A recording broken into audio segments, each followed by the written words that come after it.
Now let's go ahead and get into the news and anything else motorsports related that we found this week during our life adventures on the internet, I would say. I like that, the adventures of the internet. I think the first thing we're going to talk about, or you're going to specifically talk about it, is that you've watched an episode of, I believe it is David Coulthard's podcast. Yes, exactly. So it used to be the podcast of David Coulthard and Eddie Jordan. And Eddie Jordan, as we've talked about last week, also recently, unfortunately, passed away. He had an aggressive form of prostate cancer, and he died amongst his family in his home in South Africa. So it was nice that he was surrounded by his family. But yes, he was very close with David Coulthard. He had this podcast, Formula for Success, and you actually shared the episode with me. You hadn't watched it, but I ended up watching the episode where they talk about, or it was an episode to remember Eddie Jordan, or EJ as they call him. Oh, okay, interesting. I didn't know that was his nickname. Yeah, so it was it was David Coulthard, and then also Mark Webber, who is, of course, a previous F1 race car driver, or like also just general like motorsports race car driver. He's a commentator. He's also the manager of Oscar Piastri, and I think a few other drivers. And I think a few others as well. But so the two of them were the main people in that episode, and they also had some special guests. So they were just talking about like the memories of Eddie Jordan, which was really nice to hear them talk about it, because I know of him, but during his big time in like, especially in like Formula One with the Jordan team, when he was team principal and stuff, we were quite young then. Yeah, because it was the 90s. Yeah, exactly. And I early 2000s. Maybe. I was like a baby. So like I missed that a little bit, but it was obviously always known. And I also thought it was a really beautiful quote. It was like, shoot, now I should have written that down. But they were talking about like that Eddie Jordan will never be forgotten in the world of racing. Yeah, 100%. He's such a staple also in F1. And he's such a character. Yeah. Like he was this Irish guy, and he has, of course, also such a big weight in Ireland now, because he's such a big, and he was not only big in Formula One and racing, but he had friends and connections in all kinds of things. He was, right before his passing, he was working on something within rugby. Interesting. Which is interesting. He was big in golf. He was friends with. Does the name Michael Flatley mean anything to you? He's the dancer. Yeah, from right? Riverdance. Like he was friends with the guy from Riverdance. Yeah. And he came and he made like a little video about it. He was friends with the. Is it tap or is it Irish dancing that he does? I think it's Irish. Okay. Irish tap dancing. I know dancing. it's like a lot of. Yeah. So like he was sharing this beautiful anecdote about EJ, and then there was the lead singer from Genesis, and then Bono from U2. Is Genesis lead singer? Is not. Oh no, it's not Phil Collins. He wasn't the lead singer. He was the drummer at the time. He was. Yeah. And Bono, he also did the voiceover for the memorial kind of video for Eddie Jordan for F1, which was also like beautiful. They were talking about how he kind of made it up. Like it was of course really fast because he had passed so recently, and then we had the race in Shanghai, and also I recommend watching it. It's on YouTube. It's 4 minutes long, so it doesn't take up the world. Maybe we'll link it in the video or in the text below, so you can watch it, because it shows really beautiful clips throughout his career, him as a young man, and then the voiceover from Bono is just beautiful and poignant, the things that he says, and you can clearly tell that he was a friend. Okay. Just the way he was talking about him, also the it's not the right word, it's not a word, like freeness, like he felt so like, just the way the words he used, the phrases he used to describe him were just really beautiful and so poignant, so specific, that you could tell their relationship. And it's just, there was also Rubens Barrichello submitted a video, and like different people, they also just emphasized. Paying their homage. Yeah, paying their homage, and also emphasizing what a great person he was with the he had like this foundation that he worked with, Amber Rocks, like a charity foundation to provide like home and things to young people. Also that he was such an advocate or such a fan of young drivers. And Mark Webber also emphasized it, saying that he was so excited about especially the young drivers, because they were so passionate about it. And he loved that. And he was such a big character, so passionate. He also very fit. He loved to go out and party. He played with his spoons, like making music. Oh, that's awesome. Because he was also a drummer. Wow. And then also the Bono had said something like that, like God is fair because he didn't make him the best drummer in the world, but the guy who loves drumming the most. You know, there was like lots of anecdotes. That's what it is, of him like playing music just randomly and just living life to the fullest. I'm sure.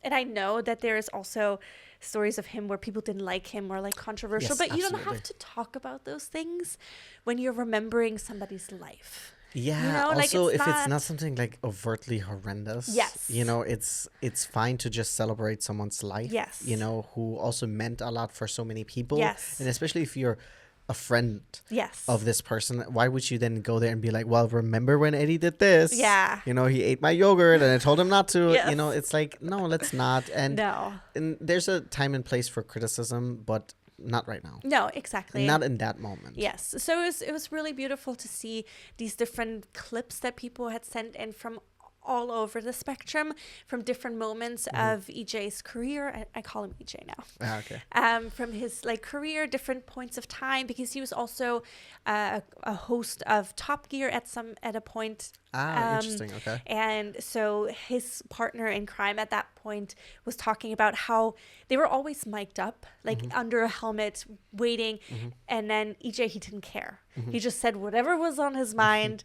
And it just, people just loved him for just him being, I feel like, just himself all the Authentic. time, and loving life and being so enthusiastic. And the podcast episode also ended with a growl of EJ, because apparently he did that sometimes. Okay, interesting. Just like a legit growl at the end. Like, wow. Yeah. Which was so beautiful. You like how intimidating my growls? Yeah, it was very intimidating.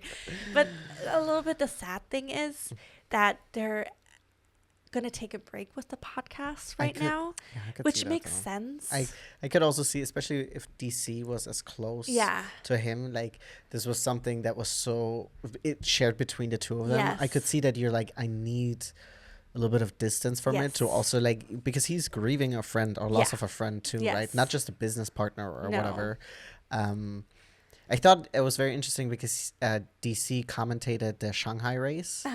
And I was like, they didn't really talk about it, but also I think maybe it helped not talking about it, because you're just talking about what's happening. Yeah, and it just happened just so recently. It happened it happened just a couple days before, it hadn't even been a week. Yes. So, and I'm sure that David knew about his illness. Oh, yeah. But it's still quite shocking, especially when it's happening once again so fast. So, he also talks about, quickly, just because he had mentioned it, when he had heard about it, like that he was in the middle, or he was about to do something. So when he had heard the news, he knew in a way that the timing was almost dictated by EJ, so that he would keep going and keep doing the things that he needed to do. Like he couldn't stop things, you know, in a way that it just, I don't know. It was a beautiful way to remember a person. Okay, that's awesome. It was nice. It was also like very respectful of their podcast listeners. I mean, this was the only podcast episode that I had listened to so far. I'm a little sad, of course, now that it's being paused, but it makes sense, of course. But they also talked about like if you subscribed for the year, we'll refund you the money and we'll let you know about how things will continue and things like that, which of course it's like a business you have to take care of, but it's, I don't know, I just thought it was a nice thing to do. It is nice. Well, it's also nice that people don't have to first get upset about it before something is getting done, that there's like mindfulness and it's like, hey, listen, we know you guys paid for this and then this happened, so we're going to refund you. So I think it's nice that there was thought put into it. Yes. Yeah. Yeah, and then they also talked about or like theorizing what EJ would have thought about these recent developments. Like, first of all, he was, of course, bummed about Oscars. He was a big fan of Oscar. He loved Oscar. And he was bummed, of course, of how Australia went. And they said, like Mark Webber specifically said, he would have been so excited about how Oscar turned things around in Shanghai and ended up winning the race. And also, like... I mean, who isn't? Well, no, I was going to say also with quite ease. Yes. Yeah, there was never really... I was never... at a time worried about him not winning. Of course, it did help that Lando had those car issues, but regardless, it's awesome. But it was just nice to see what they thought theorizing what he would have thought about things that are happening right now. And then specifically, of course, about the big news that just recently broke in Formula One, that Yuki is replacing Liam Lawson, or that they're swapping seats, essentially. And he was also saying that it was...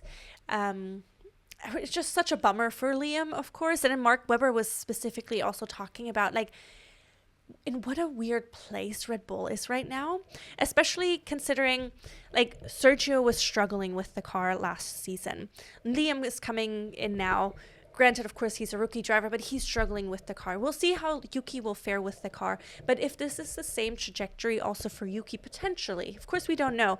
But then Red Bull needs to reevaluate things, because they're setting up a car that's only drivable by one specific driver that doesn't aid your team long term, especially because you don't know what the future is with Max. Like, if he's staying at Red Bull, how long he's staying at Red Bull. Yeah, but also, like, from a business point, because let's say, like, the car would be perfect and Max would be dominating out there, you're like, last year, this was the second time that Max became champion, right?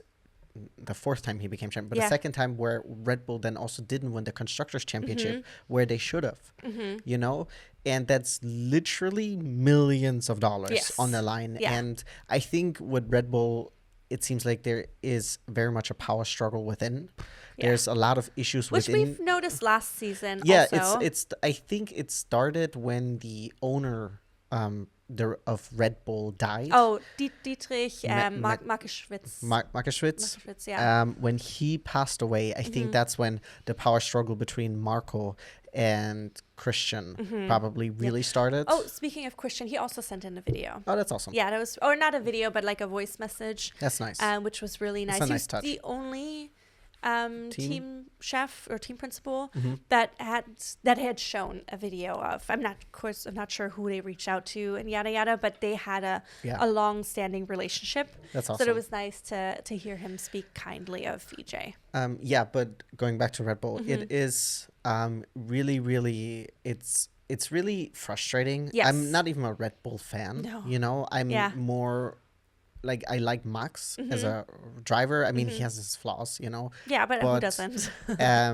But like, the team itself, there's so many issues. Yeah. And actually, there was a person that posted something on IG that I wanted to read about. Oh, okay. His name is Guido van der Garde, and he used to be an F1 racer. Okay. Back in 2013, he was racing for a team that it's not on the grid anymore. I think it was Caterham, which was like a Malaysian team that ended up becoming British. It doesn't matter, right? Yeah. And he posted this thing on IG, and I'm going to read this right now.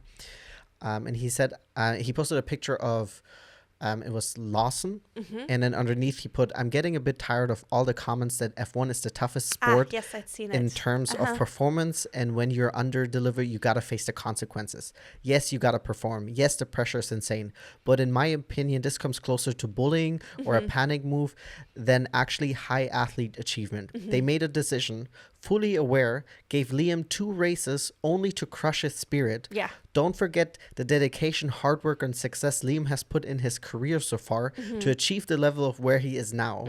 I remember my own blood, sweat, and tears, and that was to reach F1, let alone driving for an absolute top team. Yes, he underperformed the first 2 races, but if anyone's aware of that, it's himself. Yeah.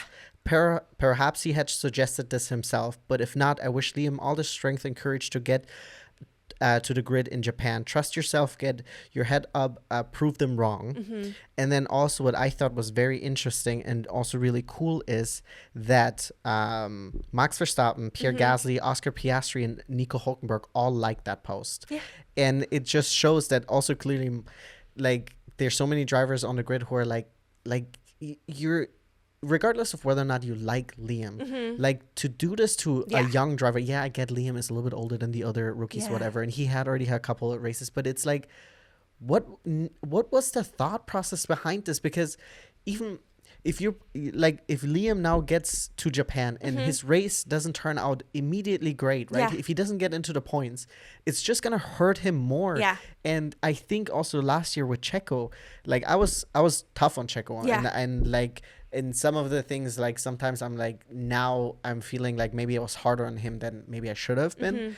But it's like, I think a lot of times Checo was probably also struggling mentally because it clearly doesn't seem like a healthy environment, right? There's a power struggle within, and then it seems like these drivers are a casualty of this, you know?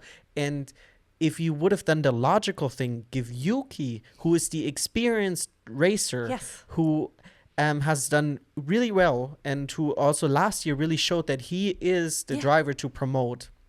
Let's not even talk about what they did to our boy Daniel. Oh, yeah. Danny. Yeah. People don't usually call him, right? It's like him being like, oh, he's going to get the Red Bull seat and they're going to cut Checo. And then it's like, oh, no, we're going to cut him. And then he got dropped mid-season. Yeah. And it's just such a horrendous thing. Also, if you look around, no one else is doing that. Yes. No one else is doing that. And it's like, I mean, I know that Kimi is doing much better in that Mercedes, but like, this is almost like a similar situation, right? You gave a rookie the top seat, right? You weren't like, oh, go to Williams first or whatever. You were like, we're gonna give you a seat, but then you also have to be willing to give this rookie the grace. Time. You have to give him time to adjust. And if even Max is saying this car is very difficult to drive, I think I saw a comparison of Liam's lines going through the Shanghai Grand Prix and Max's, and people were saying that it just seems that he was so afraid of the rear snapping away from him. So it seems like the car is clearly really difficult to drive.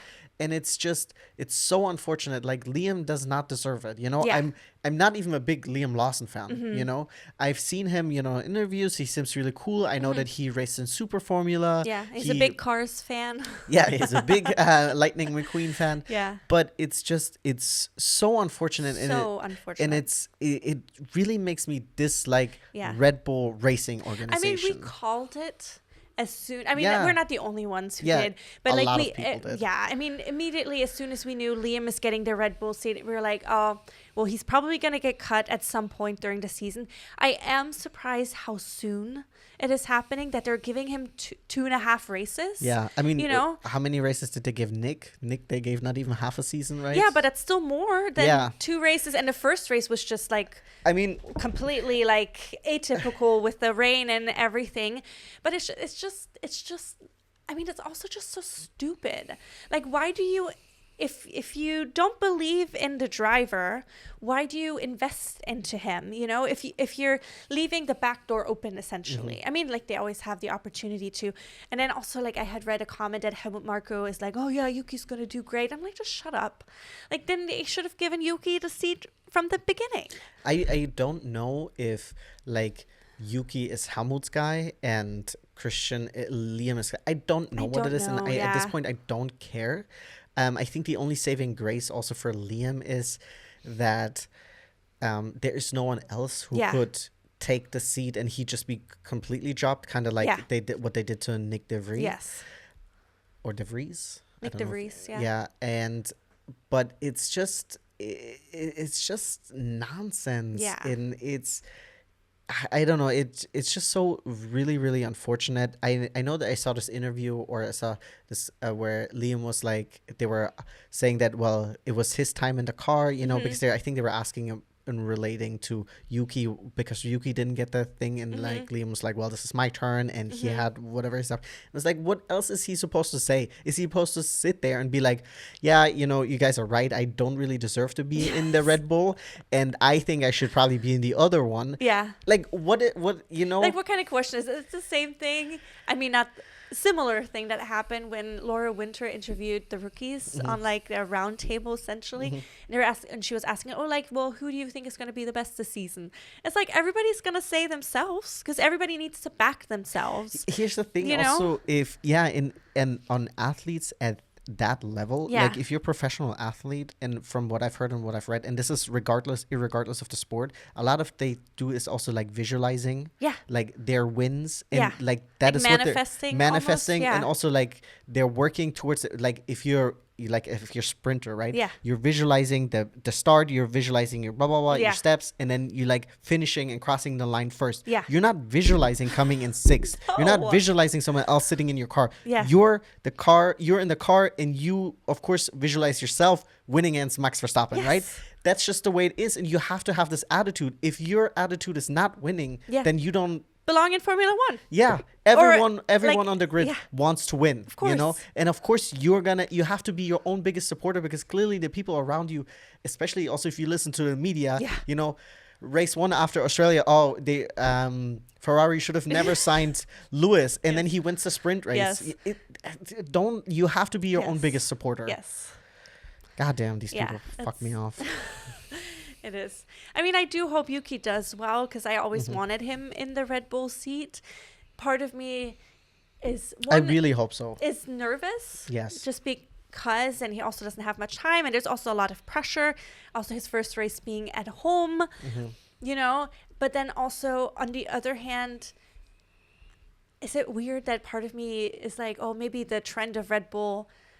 like the second driver should continue, just maybe so Red Bull has like an awakening that their car isn't working, you know? I mean, they must be aware of it. And I know this is damage control, because they're probably thinking that maybe Yuki, with all of his experience, might be able to handle the car better. A little bit better, I mean, that's of course the hope. Yeah. And I hope this for Yuki, because...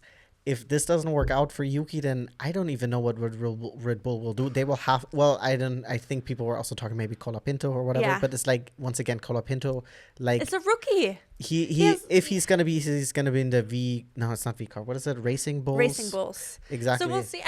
I'm hoping Liam will do better in the Racing Bull, especially because he's literally stacked up against another rookie. Yes, Isaac, which I love. I know, I love Isaac too. Yeah, he's awesome. That he has even less experience than Liam in Formula 1. He has a little bit more experience in that specific car. He does, yeah, of course. But so we'll see. I hope they both kind of fare similarly, so they can both keep the seat for the season, because I would hate to lose one of them fully. Yeah. I mean, right now I have strong confidence in Isaac, because he did he had a great performance in the last race. Of course, he had this very emotional moment after DNFing during the formation lap in Australia, which was of course heartbreaking. But he's done better, so I'm excited to see how he does. And the car seems to be doing well. You know, I mean, of course, last weekend they had issues with strategy, because they did the two-stop, which almost nobody else did. Yeah. But that's a whole other situation. But the car did quite well, because, because they have great pace. Yeah, exactly. So we shall see. So, I mean, it's exciting. It's next weekend, so we'll see how it'll go. And it's a home race for Yuki. No, exactly. Yeah, which is like, that is the race. Well, it's probably the track he loves the most, I'm assuming, or that he also has raced on maybe the most. But that's what I'm saying, there's like extra pressure. You know, first race in a Red Bull that he's been wanting, and being very vocal about it, that he wants to be in the Red Bull, which of course he deserved. I mean, we've been saying it. But then being at home, there's a lot of expectations for him to do really well in a way. Or like, I mean, there's mixed reviews, of course, mixed expectations. Some people want him or expect him to do better than Liam. We don't know how he will fare in the car. I mean, I think making it into Q3 would already be grand. Yes. And then... Grand. And then I would really love for him to get a top 10, if not top 5 finish. Yes. Or at least to be close to Max. I'm not expecting him to be better than Max, because Max, obviously, this is... his car. Well... I mean, I know that he also says that the car is difficult, right? But he is more used to it than anyone else. Yes.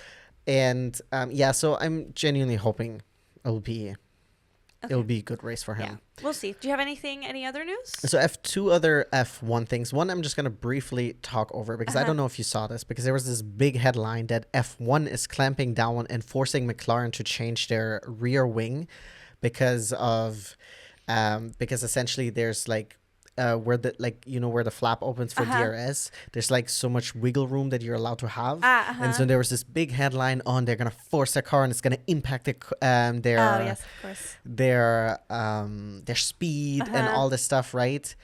And it's just that then when you click on the article, and then you see that this article is referencing actually another article that then is actually not even mentioning McLaren. Oh, God. So I'm not going to go into the specifics because the F1 is, or FIA, sorry, is clamping down on essentially how much a specific portion of the wing can move during when force is applied, which is 0.5 millimeters, right?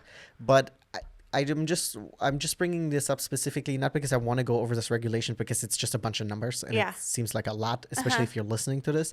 But be really, really mindful when also the listeners or viewers when you see these headlines, because it's it is so much clickbait, but also to a degree where in that article they're bringing up these numbers and making it seem, but none of that is correct.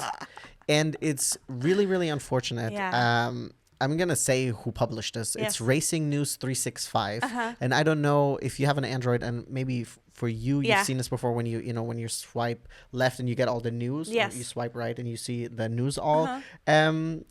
So they have shown up for me on there too, because obviously I look up a lot of stuff racing related, and I have muted them because it's such unreliable information. And if you in your article you're referencing another article, and you're not even referencing correct things. Just be really mindful, because there's so much bullshit out there. It's the same thing. This is something I really dislike about racing, and I get those headlines get clicks, and it's kind of like when you make YouTube video titles and stuff like that, you want something that's enticing. Of course. But they're like, oh, Lando Norris for the very first time is leading the drivers' championship. Yeah, well, because he won race 1. Yeah. It's I mean, come on, guys. Is it true? Yes. Is it really good journalism? No, it's not. It's so annoying, dude. You're so upset about it. Yeah, it's just... No, but I get it. There's so much clickbaity stuff. Yeah. You have to really be careful. Yeah. I mean, it's easy to just see... I've fallen victim to this. Me too. Or I've done the mistake of just reading a headline and I'm like, oh my God. Yeah, and then you look into it, you're like, okay, this is just misconstrued, or this is not even a headline, or it's just like a tagline of, or the end bit of some conversation. Yeah, or sometimes I think it's really interesting when I've seen a race and then a couple days later, these headlines come out. I'm like, oh, it's so interesting. I know exactly the situation they're talking about. And how they're spinning it. How they're spinning it to technically make it a little bit true. Yeah. But yeah, it's awful. Yes. Do you have something? I have one more thing, F1, and then I don't actually have anything. I have nothing news related, so you can go with your This last is also point. not news. No, go but for this it, is F1. though. Okay, so recently someone shared online the penalty points of F1. If you're unfamiliar with you get, when you do something egregious in F1, you get penalty points are given out. Yes. And if you have 12 penalty points, you get a race ban. Yes. Would you like to know, or would you like to guess who's leading this chart with the most amount of penalty points, and how many points this person has? For this season? So this is 12 months rolling. Oh, okay, gotcha. So that means that during the season, points will fall off. Okay. Oh, interesting. Who has the most penalty points? Correct. I think, honestly, it's not as surprising if you really think about it. Also, if you think about last season. Yeah, I'm trying to think of last season. And I'm not, this is like going maybe also into arguments, and like some things are not right, and sometimes the race directors or the FIA makes wrong calls. Yeah, absolutely. But I'm just like, this is just where it's at right now. Gotcha. I mean, originally, of course, if it would have been just last season, but the driver's not on a grid anymore, it would be Kevin Magnussen. Correct. But yeah, this person is not listed in here. Yeah. So I don't know who's with 8 points leading is Max Verstappen. Oh, okay. I was thinking. Yeah. Because I remembered a couple incidences, especially there was one or two, of course, with Lando. Yeah, with Lando, a bunch. Like in Spielberg and Spielberg in Red Bull Racing Ring, and then in Mexico there was this big incident, right? Yes. But I was like, I wasn't sure if that would have been enough. But okay, so how many points did you say he has? He has 8. 8. And he can only have 12. 12, yes, correct. Okay. So if he gets 4 more, he essentially gets back. However, on June 30th, 2025, 2 points will be removed from that. Okay. Gotcha. So that's when he, I guess, the last one. Then in second place, we have Fernando Alonso with 5 points. 3 points will be removed on April 20th. Okay, so that's close. I think he probably got a bunch of points, which for the George. Yeah, which I strongly disagree with. So that's why I'm saying, like, take this all, And then the first rookie and only rookie in the top, whatever that is, 8. Oh, is it Jack? Yes. With 4 points. Yes. I mean, he did have 2 incidences last race alone in Shanghai. Yes, correct. Because 4 points will be removed on March 23rd in 2026. Yeah, so I think that's what it is. Interesting. I remember exactly the corner, and I was trying to be like, he locked up, and then he did hit someone. So yeah. So then also in 4 points we have Nico Hulkenberg. Okay. I thought Nico would be on the list potentially. Then we have with 4 points also Oscar Piastri. Oh, interesting. And then we also have with 4 points Lance Stroll. And then with 3 points, and I don't know if anyone else has maybe 2 or 1. They're not listed here, is Lando Norris and Esteban Ocon. Oh, interesting. Okay. Yeah. I thought when someone saw this, when someone shared this online, I was like, oh, that's quite interesting. That is interesting, yeah. Just because it's not something I'm ever aware of or something I keep track of. I also don't always know how many points deserves, or like what incidents exactly earns you a certain amount of points. Like I know, for example, like Jack, he got the 10-second penalty. Yes. I didn't realize that. I don't know if that automatically comes hand in hand with that. Yeah. I don't know how that is done. But yeah, it's interesting. Jack out there with 4 points. 4 points. I mean, you know what? It's not the end of the world. Yes. There's so many that have 4 points. Like Oscar's 2 points will be removed in November this year. So essentially, it's not the end of the world. Yes, I mean, that's fine. But I thought it was very interesting. That is interesting. I love that. Thank you for sharing that. Yeah, no problem. I have something that's not news related at all, but I just thought it was something that happened, not to me, but so basically at work, I often wear racing attire, right? I have a lot of like t-shirts, and I have my famous Ferrari jacket that I wear often. Where did you get that from? Oh, I found it. No! Okay, and then I'm taking it back. Because then I'll find it in your room. No. It was a Christmas gift. Yes, I got it for you. And it looks so good. And it's such a like it, you see it, you know? And part of me is like, now I'm like, damn, I should have gotten it for myself. But I don't want to get the same thing, because people already think all the time that we're a couple when we're siblings. When we're siblings, so I'm like, we don't need to also be wearing the same jacket. No, for sure. No, but I love it, and I get lots of compliments for it. Yeah, it's gorgeous. But then this week I was wearing Iron Dames attire. Yeah, hell yeah. Because you had got me for Christmas, you had got me a hat for Iron Dames, which is the beautiful bright pink. And I also have this beautiful sweater, all black with the black lettering on it. Which you remember last year in Sonoma? Yes, in Sonoma we saw somebody also with the Iron Dames. Yeah, a couple we saw them, and then I was like, oh my god, they're wearing Iron Dames hat. And then we talked with them briefly. It's so cool fun, because like it's definitely something like people, if you know, you know. Yes, exactly. And then I was out and about with it, and then somebody had talked to me about it, which it's just not the first time they had asked you about it, about what the shirt is, because a lot of times people think that they're like lifters. Iron, like pumping iron. You know what I always think is, like, if I would be wearing an Iron Dames shirt, that maybe someone thinks that I got a wrong Iron Maiden shirt. Oh. That's funny. You know? But yeah, so one time I was doing something for work and somebody had recognized it and they knew it was a racing team. So that was even cooler. Awesome. Then this past week, somebody had asked me, so we started a whole conversation about motorsports, which was really fun. It's a great conversation starter. I was wearing it at work and one of my bosses. So you were wearing your black sweater? My black sweater, just the black sweater. And then my boss started thinking about coming up with new slogans for the Iron Dames. Interesting. Because they were wondering, they were asking questions about it. And of course, I love talking about motorsports. Was it Peter? Yeah. Yeah, okay. And then so they were asking questions about it. And I was explaining to them what the Iron Dames are, like who they are. In case you guys don't know, it's an all women's team.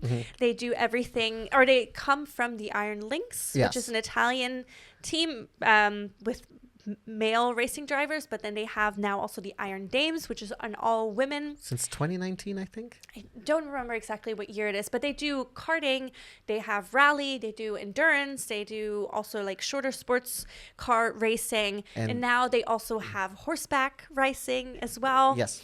And they have like all of their cars are in bright pink. Yes. They also race at Le Mans. Yes, they almost won also Le Mans. Yeah, they always they've had some really great success. Yeah. And Dorian Pin Pin is, for example, one of their drivers. Yes, from F1 Academy. Pocket Rocket, yeah. Exactly. So they have a bunch of, great racers. And I mean, you can always recognize the car, and I highly recommend watching any of their races. We love watching them race. Yeah. They've had some unlucky situations, but that's just part of racing, bad right? Strat calls. Yeah. I mean, that's just racing, right? Yeah. But then they also have a horse racing team now where they do like the jumping. It's not for you. And stuff. No, it's not for me. I'm allergic to horses, unfortunately. But anyways. Severely. I know.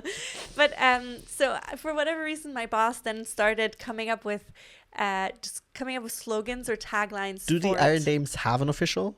I mean, they do have the Women Driven by Dreams. Okay. Which is also my phone cover. Oh, yeah. Okay, right? okay. So that's I think that's their big slogan. Yeah, okay. But my boss became obsessed with the idea of coming up with something to connect the horseback riding to like the car racing. Does it have something to do with horsepower? Yeah, so one of them is fueled by horsepower. And the fun thing is also, like, he has no interest in racing whatsoever. He doesn't watch it. He has no interest in watching it. But he came, like, it came up throughout the day. Like, and whenever he had an idea, even the following day, he was like, oh, Pia, I had looked up something last night. So I just loved it. I love the commitment. Yes, I just wanted to share this. So one of them, the first one was fueled by horsepower. Makes sense. Yes, I could also see that might already be one. Yeah, I don't know. I hadn't looked up to it, but I just wanted to share it. Then the other one was from hoof to tires. From saddle to pedal. Okay. From whip to whip. From whip to a whip. Whipping it. Yeah. He had something he couldn't figure out the first word from to clutch. Okay. From something to clutch. Clip to club? No. Clutch to club. Yeah, I don't know. Yeah, I'm sure there's something there. And then he also said he said from grass to gas. Oh, okay. Yeah, but he said it's not marketable necessarily, but it makes sense. Grass to gas also might seem like you're endorsing smoking weed and driving. So yeah, I get that. Yeah, exactly. Yeah. But these were some of the taglines that maybe it should be from like hay to. That was one of the things that he was trying to think about. But I can't figure out what the next thing is. Okay. But I love that was the conversation we had because there was no interest in motorsport. Yeah. But we could still have this conversation. That's awesome. So it was really fun. So I thought I'd share that with you. The only thing I have to add to this, I once tried to wear my Mercedes shirt to work. I brought it to work and my boss was immediately like, no. It just has so many logos. I'm not allowed to wear that. Yeah, but your work environment is very different. I'm just saying, like, I was like, mine. I do see a lot of people wearing F1 swag. We just talked about it with our friends too. We just talked about this, and unfortunately, we tend to run into a lot of people, which it makes sense. This happens with bands and stuff like that all the time, but it seems like the majority of people that I run into or talk to about it, they're not even F1 fans. No. They just have shirts or swag because some of them look really cool. In my head, I'm always like, take off the shirt and give it to me. Give it to me right now. Yeah. Every once in a while, I do get, because like obviously where we live, there's a lot of Mexicans that live here. So I do every once in a while. I used to also get a lot of Checo fans that I see a lot of people with Red Bull. Yeah. Now I do see also a lot of people with McLaren stuff. But it's nice when you actually do find somebody who is a fan to have a conversation. Yeah. Or like there's this one guy I saw at work. He was wearing McLaren's swag, and he was like, oh, and I was like, oh, you're ready for the race this weekend? And he was like, oh, I'm just I'm getting into F1. So a lot of times when people are saying, oh, I'm trying to get into it, it's just like a nice way of saying like I don't actually watch it. Yeah. But he ended up watching the midnight race. Oh, fun. And he watched, I think the midnight race was Shanghai, right? No, was Australia. Yeah. And then he did watch also Shanghai. So this is awesome. So it is awesome because it is a growing sport specifically here in the US. Yes. Now also having 3 races here. And so it is awesome to when you get that person that you get to chit chat about that. I 100% agree because it's just fun and it's nice because it's just like if football fans come across other football fans that are especially like if they agree on teams, you can have fun conversations and it's just nice. I mean, this is a little bit off topic, but like I think we've also, and I feel like the older I get, the more I'm into sports, also regardless outside of motorsport. So like we've been following the Dodgers, and I've been also keeping an eye on the Lakers and stuff like that. So I like the security guard at my work. He he's a big like Lakers fan, and like he also follows the Dodgers. So I always chat with him sports. So it is nice. And then when the other security guard is there, like we always talk about like football, like soccer. I mean, it's always nice if you have something that you can bond with people. You Absolutely. know, have something to talk about, or like a TV show. Like I've been telling you at work, we have this TV show that we like to talk about. I'm sure you know it, White Lotus. Yeah. So we talk about it every Monday. It's like, it's like this. It's just nice when you have something you can bond with. Absolutely. With people and share a passion. That's why I was such a big fan of Wednesday when it came out last year, because I'm not someone who actually really watches shows that much. That's true. True. When I was watching Wednesday and everyone else was watching Wednesday, I had so many people to talk about it at work because everyone was watching it because it was like trending on Netflix and everything. Because my point was actually is because a lot of times I actually don't have people in my life that share the same hobbies, so we obviously both like racing, but outside of you, like I like to play video games, but the majority of my friends that also live here in LA, none of them play video games. So true. And it's like, where are all my nerd friends at? Like I thought this is like the age of nerd, but not for me. It's just not in your like close circle, or like immediate circle. No, fortunately you let me blabber on about video games, and you have actually extensive knowledge about video games because how much I talk about it, right? And we do like watch this one show together, but but it's still it's different if you can if you have somebody that you can have a conversation with, that it's not just one way, but there's like a back and forth. Absolutely. But it was just a fun like interaction at work that's awesome. Was motorsport adjacent that I thought I'd share with you because it's just I love that. I didn't realize that you kept that from me this whole week, so I'm glad you shared that with me. Nice. And I think that really brings us to the end of episode 2 of the RacePlazaMedia podcast, or the end of the video if you're watching this on YouTube. Yes. And this was really a lot of fun. I thought so. And thanks so much for tuning in. Yes. Get in the comments, let us know what you've watched, any racing news, or if you need someone to chat about motorsports because you don't have anyone in your life, that's us, guys. Yes, that's literally we us. might not be able to talk face to face, but we'll get in the comments and we'll chat on there. Yes. So we're here for you guys. Yes. Or if you want to do like a live chatting session, probably the next opportunity would be Le Mans. Yeah, absolutely. If we don't stream anything anytime sooner, which most likely not. But Le Mans, we did it last year, just 24-hour race. Which was intense because we had 8 hours of safety car procedure in the middle of the night. It was brutal but fun. Yeah. So we're gonna do that again this year. Yeah. So if you want to like live chit chat with us, that would definitely be the next best opportunity. Unless we run into you at the Long Beach Grand Prix. If you're in California, let us know. Yeah. We will be there. All 3 days. That is a threat and a promise. Yes, all of it. So be ready. Be ready. Okay, thank you guys so much for tuning in. Like and subscribe, follow all the good things, however it works. Yes. 5 stars. I don't know. Yelp review us. Yes. Sure. You guys take care, and we will be seeing you guys on the podcast. We'll see you guys next week, or you guys hear us next week, Monday. Yes. And on YouTube, Thursday. What to watch. We'll let you know what you can tune into. Everything that you can watch racing related. Exactly. Bye-bye. Bye.